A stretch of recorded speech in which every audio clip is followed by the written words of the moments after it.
Welcome! In this series of short videos, we will look at topics common to both the PowerBasic console and Windows compilers, and many other basic dialects.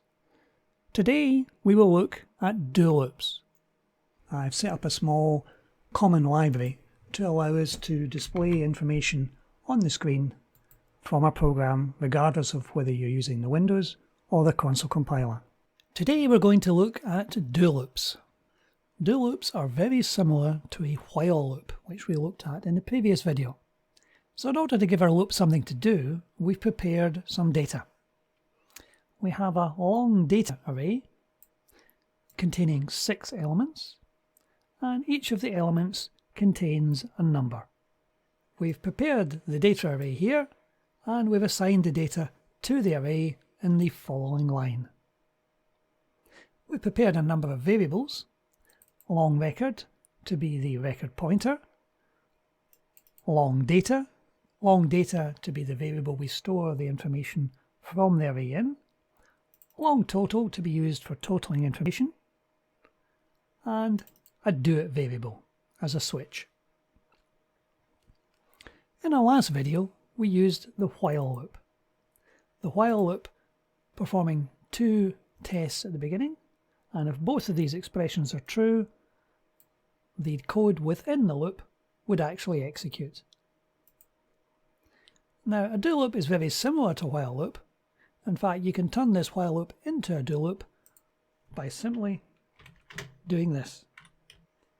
Do while and one or more expressions and a loop to indicate the end of the loop. If we ran that code now, we would see it would give us exactly what we found in the while loop. So what's the point of having another looping mechanism? Well, the advantage with the do loop is that you can put expressions at both ends of the loop. If we take this out, and down at the bottom of our loop, we can put in the until. This way the loop will only get entered if this expression is true, which it is at the moment.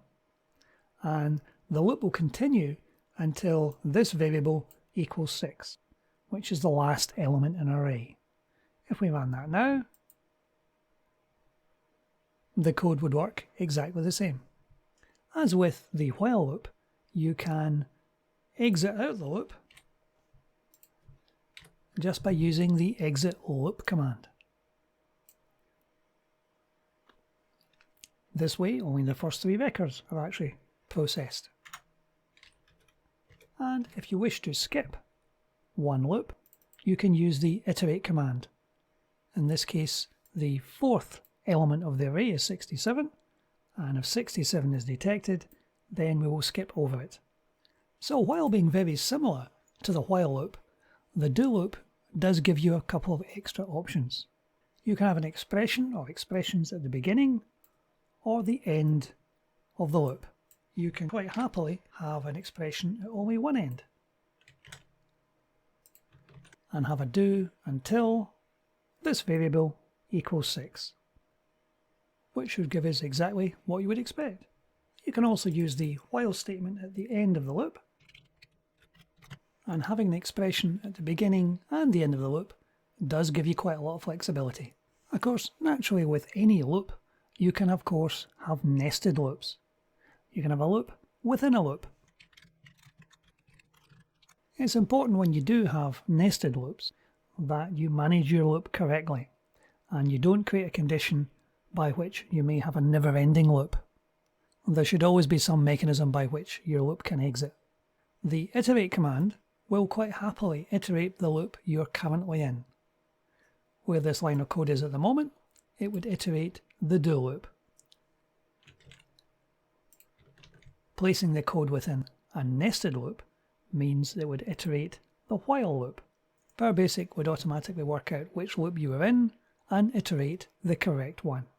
So while being very similar to a while loop, the do loop does give you a bit more flexibility, and is another tool in your programming toolset. That's it for today. Thank you for watching.